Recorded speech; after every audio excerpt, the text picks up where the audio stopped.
Chapter 18. When we got to Gloria Dumps, I told her I had 2 surprises for her, and I asked her which one did she want first, the small one or the big one. The small one, said Gloria. I handed her the litmus lozenge, and she moved it around in her hands, feeling it. Candy, she said. Yes, ma'am, I told her. It's called a litmus lozenge. Oh, Lord, yes, I remember these candies. My daddy used to eat them. She unwrapped the litmus lozenge and put it in her mouth and nodded her head. Do you like it? I asked her. She nodded her head slowly. It tasted sweet, but also tasted like people leaving. You mean sad? I asked. Does it taste like sorrow to you? That's right, she said. It tastes sorrowful but sweet. Now, what's surprise number 2? A book, I said. A book? I said. I'm going to read it out loud to you. It's called Gone with the Wind. Miss Franny says it's a great book. It's about the Civil War. Do you know all about the Civil War? I've heard it mentioned a time or two, said Gloria, nodding her head and sucking on her litmus lozenge. It's going to take us a long time to read the book, I told her. There are 1,037 pages.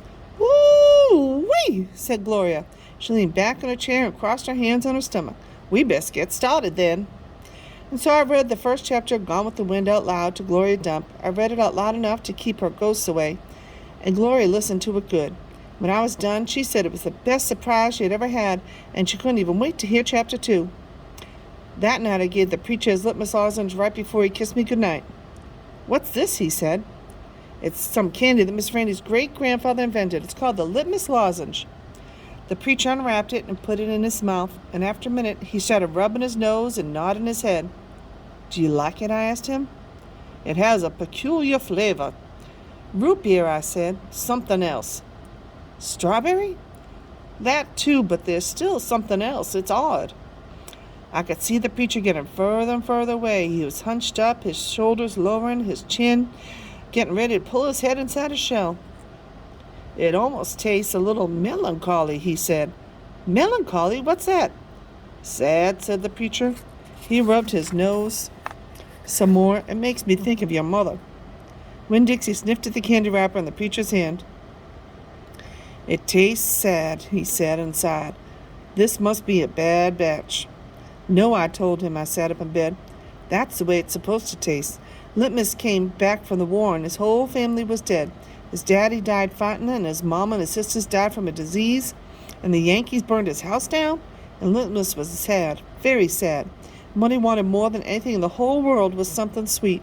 So he built a candy factory and made litmus lozenges, and he put all the sad he was feeling into the candy. My goodness, said the preacher. Winn Dixie snuffed the candy wrapper out of the preacher's hand and started chewing on it. Give me that, I said to Winn Dixie, but he wouldn't give it up. I had to reach inside his mouth and pull it out. You can't eat candy wrappers, I told him. The preacher cleared his throat. I thought he was going to say something important, maybe tell me another thing that he reminded about my mama. But what he said was, Opal, I had a talk with Mrs. Dewberry the other day. She said that Stevie said you called him a bald-headed baby. It's true, I said, I did. But he calls Gloria Dump a witch all the time, and he calls Otis retarded. And once, he even said that his mama said I shouldn't spend all my time with old ladies. That's what he said. I think you should apologize, said the preacher. Me, I said. Yes, he said.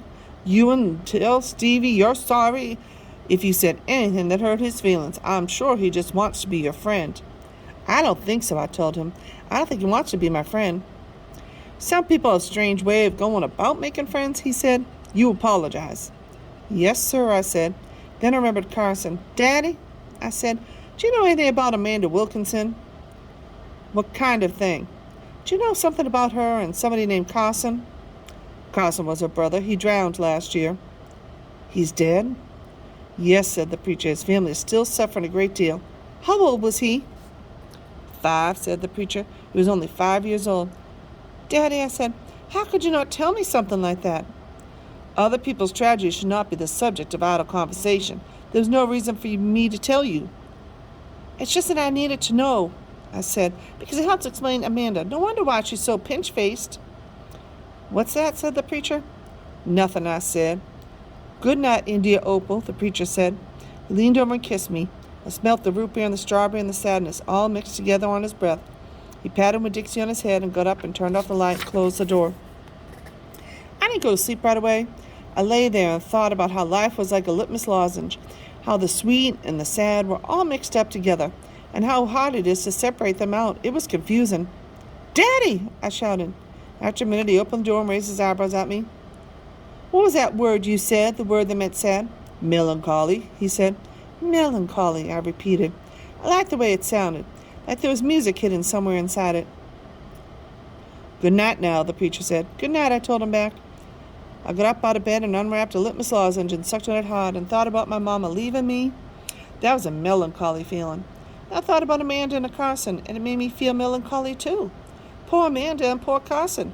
He was the same age as Sweetie Pie, but he would never get to have his 6th birthday party. Chapter 19. In the morning, me and Winn Dixie went down to sweep the pet store, and I took a litmus lozenge for Otis. "Is it Halloween?" Otis asked when I handed him the candy. "No," I said. "Why?" "Well, you're giving me candy." "It's just a gift," I told him, "for today." "Oh," said Otis. He unwrapped the litmus lozenge and put it in his mouth, and after a minute, tears started rolling down his face. "Thank you," he said. "Do you like it?" I asked him. He nodded his head. "It tastes good, but it also tastes a little bit like being in jail." "Gertrude?" Gertrude squawked. She picked up the litmus lozenge wrapper in her beak and then dropped it and looked around. "Gertrude!" she screamed again. "You can't have any," I told her. "It's not for birds." And then real quick, before I lost my nerve, I said, "Otis, what were you in jail for? Are you a murderer?" "No, ma'am," he said. "Are you a burglar?" "No, ma'am," Otis said again. He sucked on his candy and started to stare down at his pointy-toed boots. "You don't have to tell me," I said. "I was just wondering." "I ain't a dangerous man," Otis said. "That's what you're thinking. I'm lonely, but I ain't dangerous." "Okay," I said. I went into the back room to get my broom. When I came back out, Otis was standing where I left him, still staring down at his feet.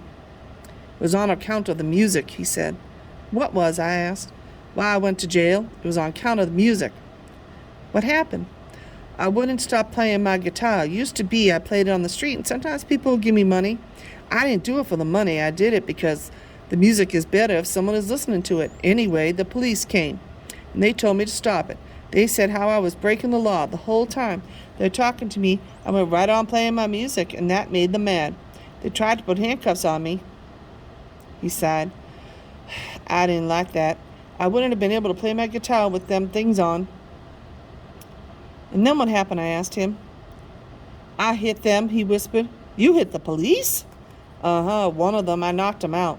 Then I went to jail. They locked me up and wouldn't let me have my guitar. And when they finally let me out, they made me promise I would never play my guitar on the street again." He looked at me real quick and then back down at his boots.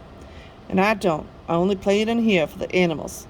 Gertrude, the Herman Gertrude, she owns a shop, and she gave me this job when she read about me in the paper, and she said it's all right for me to play music for the animals." "You play your music for me and Winn Dixie and Sweetie Pie," I said. "Yeah," he agreed, "but it ain't on the street." "Thank you for telling me about it, Otis," I said. "It's all right," he said. "I don't mind." Sweetie Pie came in, and I gave her a litmus lozenge, and she spit it right out. She said it tasted bad. She said it tasted like not having a dog. I swept the floor real slow that day. I wanted to keep Otis company. I didn't want him to be lonely. Sometimes it seemed like everybody in the world was lonely. I thought about my mama. Thinking about her was the same as the hole you keep on feeling when you're the hole you keep on